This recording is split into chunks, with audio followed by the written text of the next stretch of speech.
नमस्कार। पिछली बार हमने रोज़ेसी फैमिली के एंड्रोशियम तक का डिस्क्रिप्शन देखा था।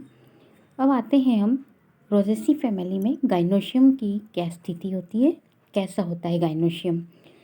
तो यहाँ पर जैसा कि मैंने पहले बताया था कि एंड्रोशियम में भी काफ़ी वेरिएशन, स्ट्रक्चरल मतलब विभिन्नता पाई जा रही है। तो उसी तरह से यहाँ पर विभिन्न जातियों में जायांग की संरचना में भी अत्यंत विविधता पाई जाती है। तो इसकी जो विभिन्न ट्राइब्स हैं उनमें जो गाइनोशियम है, तो फलों की संरचना के आधार पर उनका इस तरह से हमने वर्णिक अलग अलग डिस्क्रिप्शन किया है। तो वो है, सबसे पहले आते हैं हम ट्राइब क्राइसोबेलेनी। इसका एग्जाम्पल है क्राइसोबेलेनस और क्राइसोबेलेनस, पेरिनेरियम, पेरास्टेमोन। तो इस संवर्ग के अंदर या इस ट्राइब के अंदर जो गाइनोशियम होता है वो मोनोकार्पलरी, मतलब उसके अंदर केवल एक ही अंडक होता है। और बाह्यदल पुंज जो होते हैं वो नलिका के एक सिरे से संलग्न रहता है। और ओवरी जो है वो सुपीरियर होती है और या फिर मोनोकार्पलरी या बाइकार्पलरी होती है। और प्रत्येक कोष्ठ में, मतलब इसके प्रत्येक लॉक्यूल के अंदर एक या दो ओव्यूल पाए जाते हैं। इनके अंदर स्टाइल जो है वो बेसल और फल जो हैं वो ड्रुप प्रकार के होते हैं। अब आते हैं, यहाँ पर हमने जो वेरिएशन लिया है वो गाइनोशियम अलग अलग तरह के हमको स्ट्रक्चर में दिखाई दे रहे हैं और साथ में फ्रूट का स्ट्रक्चर भी अलग दिखाई दे रहा है। इस आधार पर अलग अलग ट्राइब में मतलब जितने ट्राइब हैं उसके अंदर हमको जो भी वेरिएशन दिखाई दे रहा है वो सारा यहाँ पर हमने डिस्क्राइब किया है। दूसरा जो ट्राइब है वो आता है प्रूनी।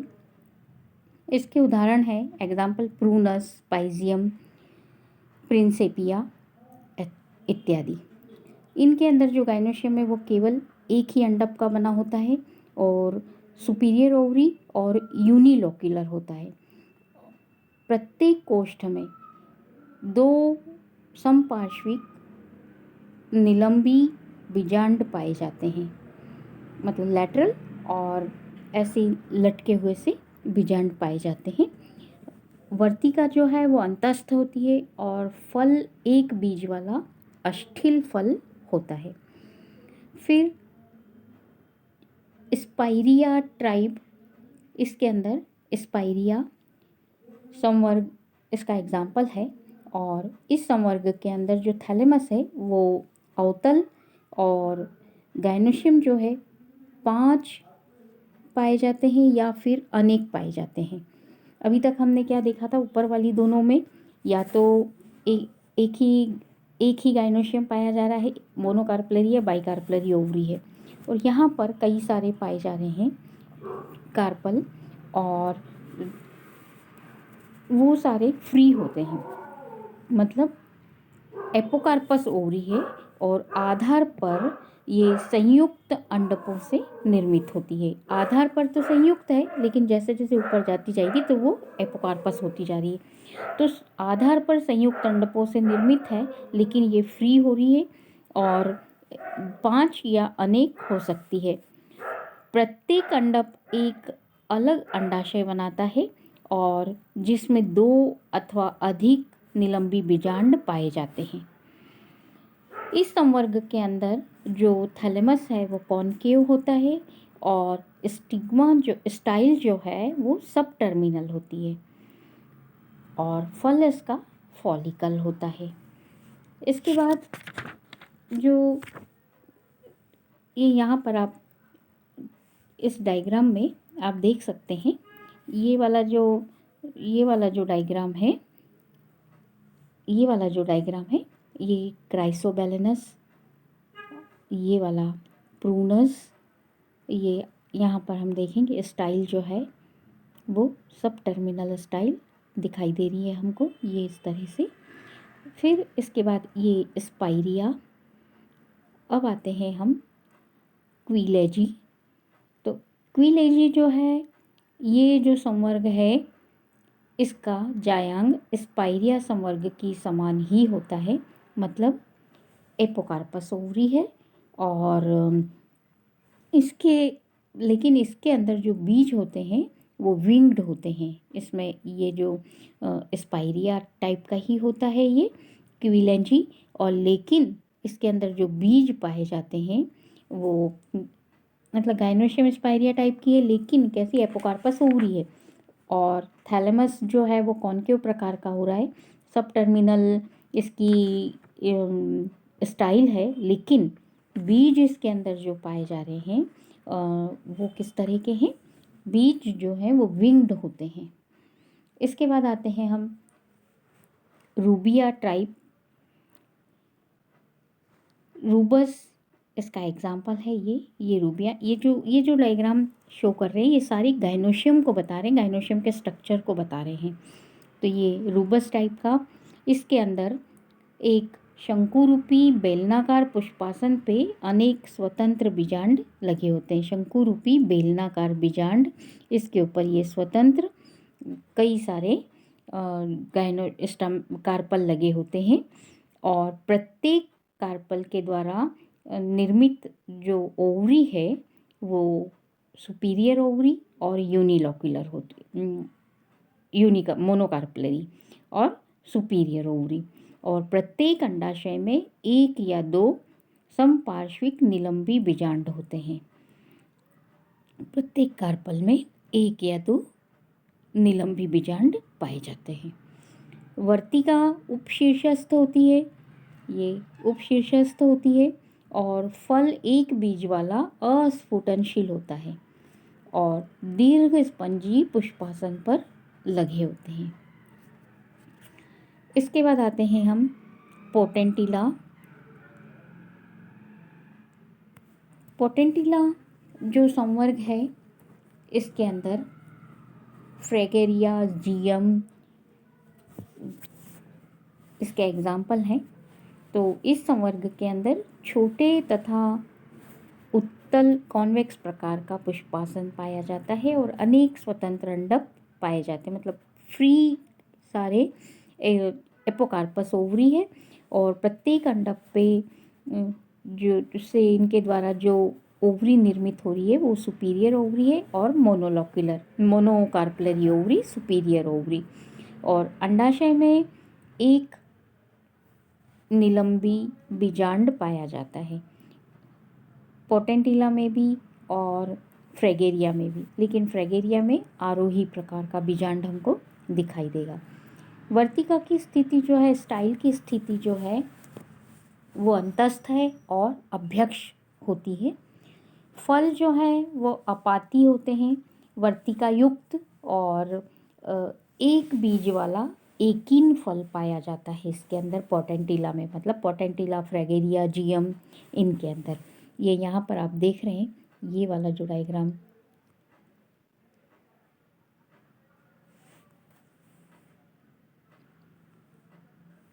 ये वाला जो डायग्राम है ये फ्रेगेरिया का, ये फ्रेगेरिया की गाइनोशियम की स्थिति बता रहा है कि किस तरह से एपोकार्पस ओवरी है। उसके बाद पोटेरिया। पोटेरिया प्रकार के इसके अंदर एल्सीमिलो, ये वाला एल्सीमिलो,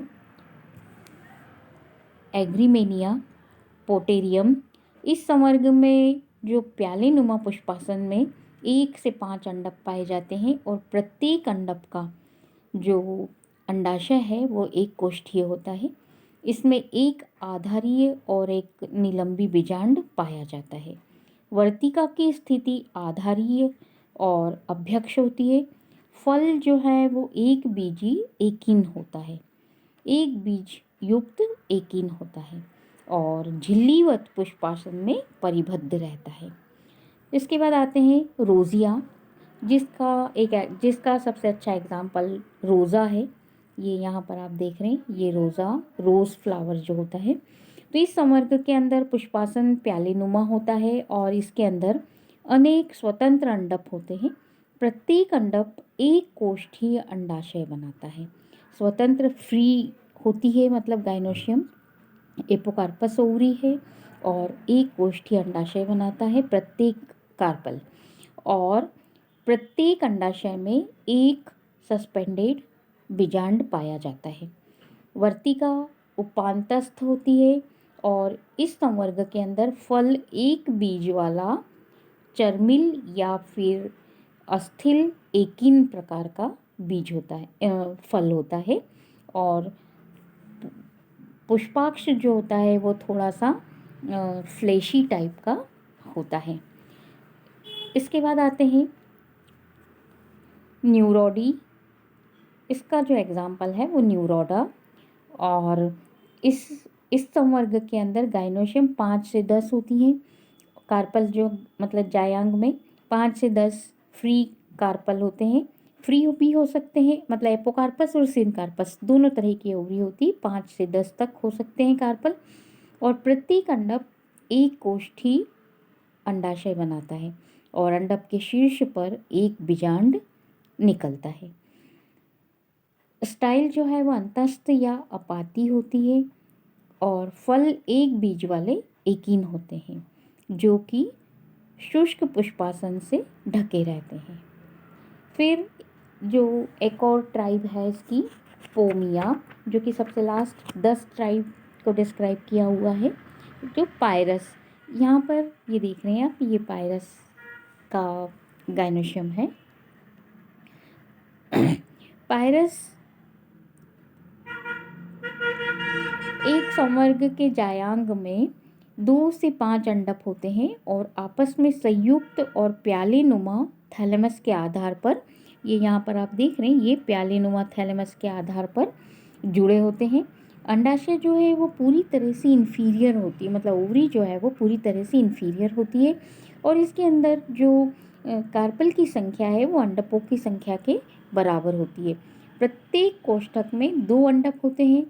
फल 2 से 5 कोष्ठीय पोम होता है और 1 या 2 बीज मेम्ब्रेनस या कार्टिलेजिनियस अंतःफल भित्ति से घिरे रहते हैं। तो ये जितने भी सारे हैं, ये सारे यहाँ से ये जितने भी हैं, ये सारे गाइनोशियम के आधार पर अलग अलग ट्राइब में बांटे हुए, तो ये अलग अलग ट्राइब का डिस्क्रिप्शन है। इसके बाद आते हैं हम कि इसके अंदर सीड किस प्रकार का। तो सीड जो है वो मुख्य रूप से, और इनका जो डिस्क्रिप्शन है सारी संवर्ग का, ये यहाँ पर दे रखा है। न्यूरोडी, पीमियो और पोटेरिया, पोटेंटिला, रूबिया, क्विलेंजी, तो और ये डायग्राम के द्वारा आपको मैंने बता दिया।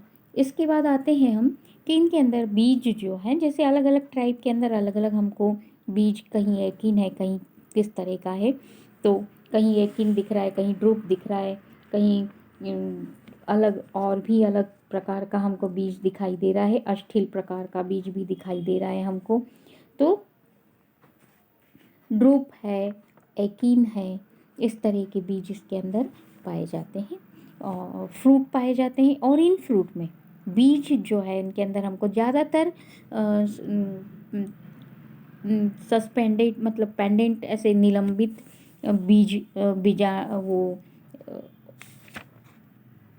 बीजांड दिखाई दिया है, ओव्यूल दिखाई दिया है, निलंबित ओव्यूल। और ये अब जो बीज बन रहे हैं फ्रूट के अंदर वो किस प्रकार के होते हैं, तो जो बीज हैं वो नॉन एंडोस्पर्मिक, अभ्रूणपोषी, और इनके अंदर जो एम्ब्रियो है वो काफ़ी छोटा पाया जाता है। अब बारी आती है इसके फ्लोरल डायग्राम और फ्लोरल फॉर्मूले की। तो फ्लोरल डायग्राम आपको पिछले इसमें लेक्चर में मैंने आपको पिछली वीडियो में बता दिया था। बहुत सारे फ्लोरल डायग्राम्स बता दिए थे, और हम जैसा कह रहे हैं कि इनके अंदर कैलिक्स 5 होते हैं, सेपल्स 5 हैं, कैलिक्स, कोरोला, पेटल्स 5 हैं। तो उसको इस तरह से हम यहाँ पर लिख देते हैं। एंड्रोशियम इंडेफिनिट है, और गाइनोशियम मोनोकार्पलरी भी हो सकती, बाई भी हो सकती, पेंटा भी हो सकती, एपोकार्पस भी है, सिनकार्पस भी है। तो जिस तरह का फ्लावर है उसमें जिस तरह की ओवरी है उसको इस तरह से लिखा जाता है। यहाँ पर वेरिएशन हमको सुपीरियर ओवरी से लेकर इन्फीरियर ओवरी तक भी दिखाई देती है। तो अलग अलग टाइप में हमको अलग अलग प्रकार की अलग अलग जीनस में दिखाई दे रही है। अब इसके बाद ये तो हो गए इनके सारे ये प्रूनस, एरोबैक्टीरियम, पोटेंटिला, इनके फ्लोरल फॉर्मूला। और पिछले लेक्चर में फ्लोरल डायग्राम मैंने सारे बता दी थी, इसलिए दोबारा से नहीं बताया। अब आते हैं हम कि पॉलिनेशन और डिस्पर्सल इनमें किस प्रकार से होता है। तो पॉलिनेशन प्रायः इनके द्वारा, इंसेक्ट के द्वारा इंटेमोफिलस प्रकार का पॉलिनेशन होता है, और जो कि रिसेप्टेकल जो ट्यूब होती है, रिसेप्टेक्युलर ट्यूब, उसमें जो मकरंद इकट्ठा होता है, नेक्टर इकट्ठा जैसे हम कह रहे हैं, इनके अंदर नेक्टरी ग्लैंड पाई जाती है, तो नेक्टर जो इकट्ठा होता है उससे इंसेक्ट आकर्षित होते हैं। और इस कुल के जो पुष्प हैं वो प्रायः प्रोटोगाइनस प्रकार के होते हैं। मतलब जनरली पुष्पों में पहले एंड्रोशियम एंथर मैच्योर होते हैं, पोलन पहले बनते हैं, पोलन ग्रेन।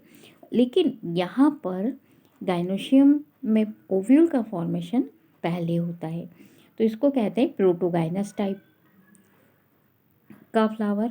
अब इसके बाद इसके अंदर तो इस कारण से इनके अंदर सेल्फ पॉलिनेशन संभव नहीं होता है। तो कीट परागकण के अभाव में कुछ जातियों में सेल्फ पॉलिनेशन हो सकता है, जैसे रूबस ईडियस, इसके अंदर इंसेक्ट पॉलिनेशन नहीं हो पाता है, तो सेल्फ पॉलिनेशन भी हो जाता है। बाकी इनमें क्रॉस पॉलिनेशन ही होगा एंटोमोफिलस टाइप का। और बीज बनने के बाद बीजों का डिस्पर्सल जो होता है वो पक्षियों या जंतुओं के द्वारा होता है। अब आते हैं हम इसके आर्थिक महत्व। तो आर्थिक महत्व ये कुल जो है फलों की दृष्टि से काफ़ी महत्वपूर्ण है। तो इसके जितने भी फल हैं वो खाद्य फलों के रूप में, खाद्य फलों का एक मुख्य स्रोत है। तो इस कुल के अंदर जो फल है, सबसे पहले हम जो फल है खाने के, हम फलों के रूप में जिनको खाते हैं वो इस प्रकार हैं: पायरस मैलस एप्पल, पायरस क्यूमिनस पियर, नाशपाती कहते हैं जिसको, पायरस पायरीफोलिया कल्टा कहा जाता है, चाइनीज़ पियर कहा जाता है इसको, प्रूनस पर्सिका पिच आड़ू कहा जाता है जिसको, प्रूनस डोमेस्टिका प्लम,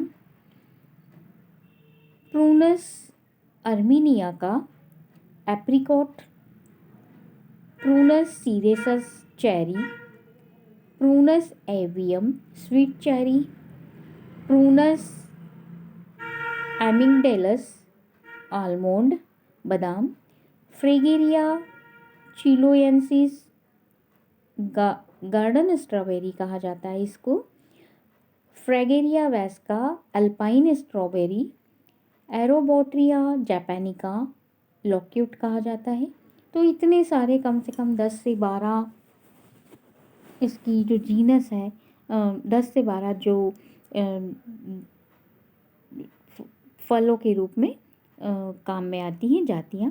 इसके बाद जो औषधि मेडिसिनल प्लांट्स हैं, जियम अर्बेनम, इसकी जड़ों से पुरानी पैचिश, अतिसार और इंटरमिटेंट फीवर जो आता है, मतलब रुक रुक कर फीवर जो आता है, उसके इलाज में इसका उपयोग किया जाता है, इसकी जड़ों का।